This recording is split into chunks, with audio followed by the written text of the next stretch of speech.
Assalamualaikum warahmatullahi wabarakatuh. Salam sejahtera untuk kita semua. Perkenalkan, nama saya Adinda Nurul Izah Salma, mahasiswi semester 4 Universitas Riau, Fakultas Keguruan dan Ilmu Pendidikan, Program Studi Pendidikan Ekonomi dari kelas Koperasi 4 dengan NIM 1905112671. Pada kesempatan kali ini, saya akan menjelaskan materi tentang tantangan dan problematika pengembangan profesionalisasi guru. Video ini saya buat untuk memenuhi nilai ujian akhir semester mata kuliah pengembangan profesi guru yang diampu oleh Bapak Mahmud Al-Fusari. Tantangan dan problematika pengembangan profesionalisasi guru. A. Pengertian problematika dan tantangan. Istilah problema atau problematika berasal dari bahasa Inggris yaitu problematik yang artinya persoalan atau masalah. Sedangkan dalam bahasa Indonesia, problema berarti hal yang belum dapat dipecahkan, yang menimbulkan masalah, permasalahan, atau situasi yang dapat didefinisikan sebagai suatu kesulitan yang perlu untuk dipecahkan. Sedangkan tantangan adalah hal atau objek yang menggugah tekad untuk meningkatkan kemampuan mengatasi masalah. Tantangan profesionalisme guru ke depan adalah perkembangan teknologi informasi, desentralisasi dan sentralisasi pendidikan, serta pasar bebas ASEAN. B. Problematika guru.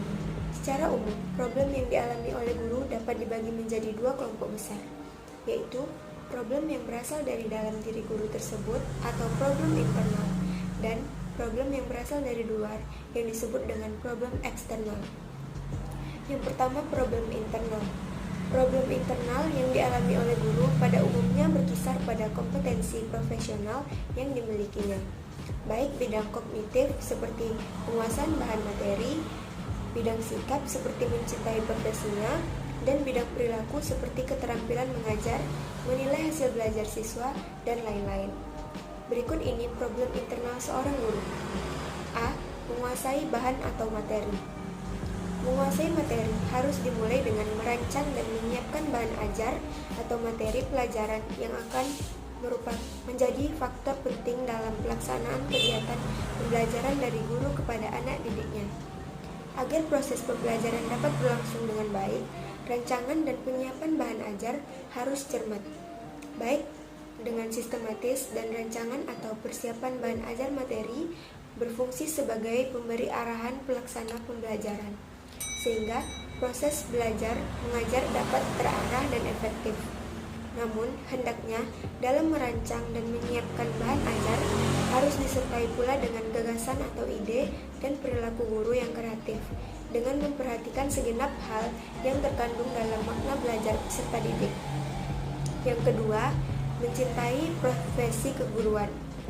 Bertolak dari kompetensi guru yang dimiliki oleh guru dan adanya keinginan kuat untuk menjadi seorang guru yang baik, persoalan profesi guru di sekolah terus menarik untuk dibicarakan, didiskusikan, dan menuntut untuk dipecahkan. Karena masih banyak guru yang punya anggapan bahwa mengajar hanyalah pekerjaan sambilan, padahal guru merupakan faktor dominan dalam pendidikan formal pada umumnya. Karena bagi siswa, guru sering dijadikan teladan dan tokoh panutan. Untuk itu, guru sebaiknya memiliki perilaku dan kemampuan yang memadai dalam mengembangkan peserta didik secara utuh. Peran guru adalah perilaku yang diharapkan atau expected behavior oleh masyarakat dari seseorang karena status yang disandangnya. Status yang tinggi membuat seorang guru mengharuskan tampilannya dan perilaku yang terhormat bagi penyandangnya. Dewasa ini, masyarakat tetap mengharapkan perilaku yang paling baik dan terhormat dari seorang guru. Yang ketiga, keterampilan mengajar. Guru harus memiliki beberapa komponen keterampilan. Keterampilan mengajar ini bertujuan untuk proses pembelajaran yang dapat tercapai. Di antaranya yaitu ada 10 kompetensi guru yang merupakan profil kemampuan dasar bagi seorang guru. Yang pertama, menguasai bahan, mengelola program belajar mengajar, mengelola kelas, penggunaan media atau sumber, mengelola interaksi belajar mengajar, menilai prestasi siswa untuk kepentingan mengajar, mengenal fungsi layanan bimbingan dan penyuluhan atau BP, mengenal penyelenggaraan administrasi sekolah, memahami prinsip-prinsip, dan terakhir, menafsirkan hasil penelitian pendidikan guru untuk pengeluaran pengajaran. Yang D. Menilai hasil belajar siswa. Evaluasi diadakan bukan untuk ingin mengetahui tingkat kemajuan yang telah dicapai siswa saja, melainkan ingin mengetahui sejauh mana tingkat pengetahuan siswa atau peserta didik yang telah dicapai.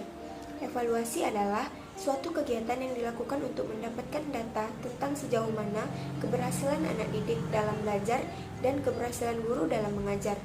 Pelaksanaan evaluasi dilakukan oleh guru dengan memakai instrumen dan penggalian data seperti tes perbuatan dan tes tertulis hingga tes lisan. 2. Problem eksternal. Problem eksternal yaitu problem yang berasal dari luar diri guru itu sendiri. Kualitas pengajaran juga ditentukan oleh karakteristik kelas dan karakteristik sekolah. Karakteristik sekolah seperti besarnya kelas, suasana belajar, fasilitas dan sumber belajar yang tersedia. Sedangkan karakteristik sekolah yang dimaksud adalah disiplin sekolah seperti perpustakaan yang ada di sekolah yang memberikan perasaan nyaman, bersih, rapi, dan teratur. Dalam konteks pertimbangan faktor eksternal, terutama yang menyangkut lingkungan kerja, secara rinci bahwa ada beberapa hal yang mempengaruhi semangat kerja. Yang pertama, volume upah kerja yang dapat memenuhi kebutuhan. Yang kedua, suasana kerja yang menggairahkan atau iklim. Yang ketiga, pemahaman sikap dan pengertian di kalangan pekerja. Yang keempat, sikap jujur dan dapat percaya dari kalangan pemimpin terwujud dalam kenyataan. Yang kelima, penghargaan terhadap hasrat dan kebutuhan yang berprestasi.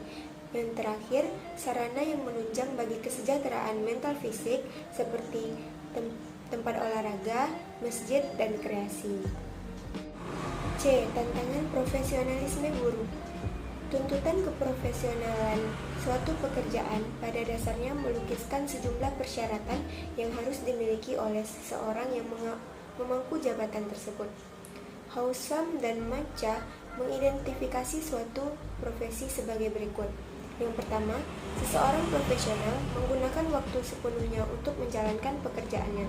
Yang kedua, terikat dengan panggilan hidup dan di dalam hal tersebut memerlukan seperangkat norma kebutuhan dan perilaku.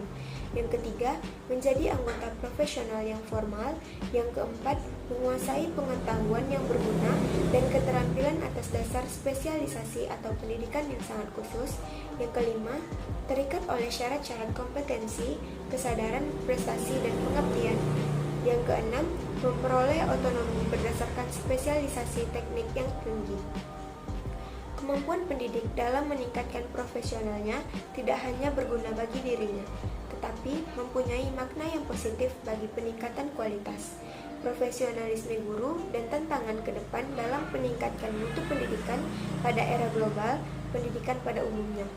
Seperti yang dikenal saat ini bahwa keprofesionalan seorang guru dibuktikan dengan sertifikat profesi atau sertifikasi. Melalui sertifikat tersebut pula, guru mendapatkan manfaat berupa tunjangan yang ditujukan untuk terus meningkatkan profesionalismenya. Ada beberapa tantangan yang dihadapi seorang guru. Yang pertama, manajemen kelas dan kekerasan dalam sekolah.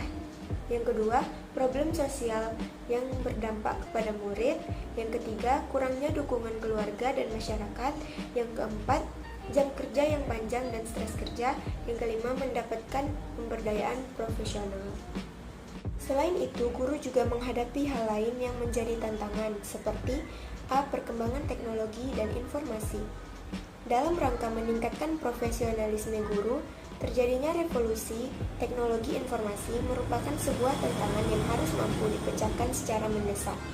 Adanya perkembangan teknologi informasi yang demikian akan mengubah pola hubungan guru dan murid, serta teknologi instruksional dan sistem pendidikan secara keseluruhan. Kemampuan guru dituntut untuk menyesuaikan hal demikian itu. Untuk adanya revolusi informasi harus dapat dimanfaatkan oleh bidang pendidikan sebagai alat pencapaian tujuan dan bukan sebaliknya yang justru menjadi penghambat. Untuk itu, perlu didukung oleh suatu kehendak dan etika yang dilandasi pengalaman para praktisi pendidikan di lapangan.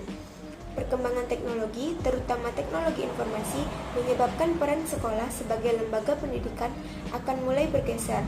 Sekolah tidak lagi menjadi satu-satunya pusat pembelajaran karena aktivitas belajar tidak lagi terbatasi oleh ruang dan waktu. Peran guru juga tidak akan menjadi satu-satunya sumber belajar karena masih banyak sumber belajar dan sumber informasi yang mampu memfasilitasi seseorang untuk belajar. B. Otonomi daerah dan desentralisasi pendidikan. Kini, paradigma pembangunan yang dominan telah mulai bergeser ke paradigma desentralistik. Sejak diundangkan Undang-Undang Nomor 22 Tahun 1999 tentang pemerintahan daerah, maka menandai perlunya desentralisasi dalam banyak urusan yang semula dikelola secara sentralistik. Menurut Cokro Amijoyo, bahwa salah satu tujuan dari desentralisasi adalah untuk meningkatkan pengertian rakyat serta dukungan mereka dalam kegiatan pembangunan dan melatih rakyat untuk dapat mengatur urusannya sendiri. Ini artinya, kemauan partisipasi masyarakat dalam pembangunan harus ditumbuhkan dengan ruang partisipasi dan perlu dibuka selebar-lebarnya.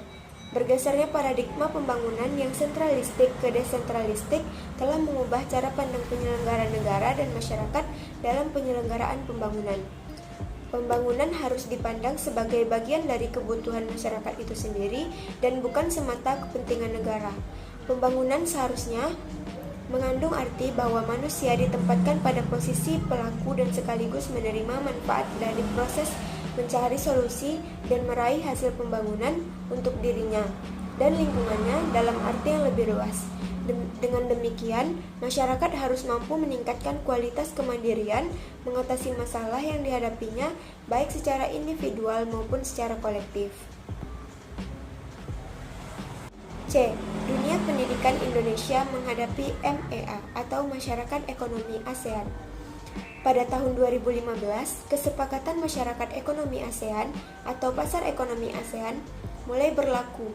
Kesepakatan ini tak hanya berdampak pada sektor ekonomi, tapi juga sektor-sektor lainnya, tak terkecuali pendidikan.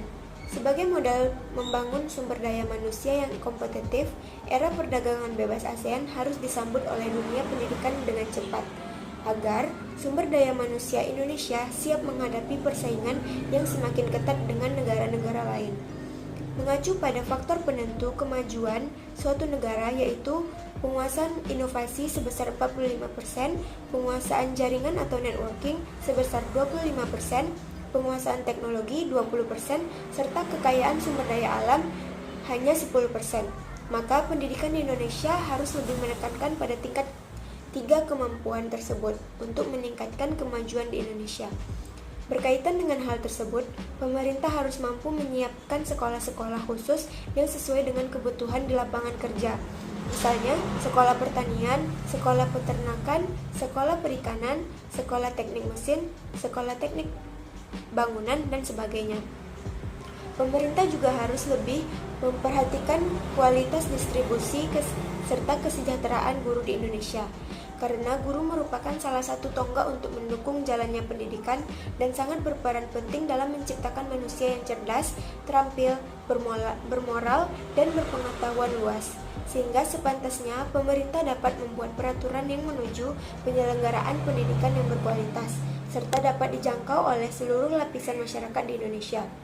Dengan demikian, apabila pendidikan di Indonesia mampu membekali siswanya dengan pengetahuan serta keterampilan yang memadai, maka lulusan pendidikan Indonesia akan memiliki rasa percaya diri serta motivasi yang tinggi untuk mengembangkan diri secara optimal, sehingga dapat diyakini bahwa Indonesia mampu bersaing secara global dan mampu menghadapi MEA pada tahun berikutnya. Yang terakhir adalah solusi. Penerapan profesionalisme tentunya bukan hanya tanggung jawab semata dari guru tersebut, akan tetapi semua elemen yang mendukung dalam tugas guru.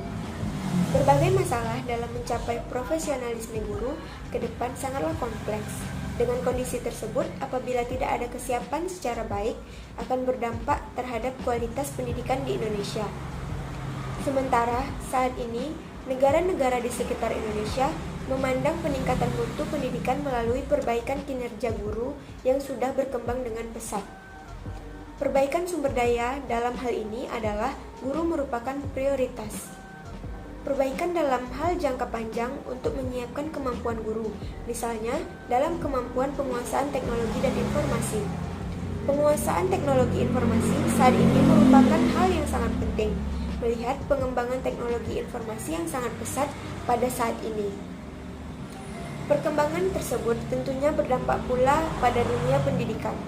Perkembangan yang terjadi, hal tersebut akan terwujud apabila komponen-komponen di dalam pendidikan mampu beradaptasi. Guru sebagai salah satu komponen pendidikan harus mampu beradaptasi juga. Langkah awal yang harus dilakukan adalah menumbuhkan minat guru terhadap teknologi dan informasi melalui stimulus-stimulus yang mengharuskan guru terhubung langsung dengan teknologi dan informasi. Sebagai contoh, sekolah harus memberikan instruksi kepada para guru agar setiap kegiatan pembelajaran menggunakan media teknologi, dan dengan begitu secara terbiasa guru akan mudah menguasai teknologi informasi, tentunya juga dengan didukung sarana yang memadai dari sekolah. Sekian penjelasan materi dari saya memohon maaf apabila terdapat kesalahan dan kekurangan kata. Semoga video ini dapat bermanfaat bagi kita semua. Wabillahi taufiq wal hidayah. Wassalamualaikum warahmatullahi wabarakatuh.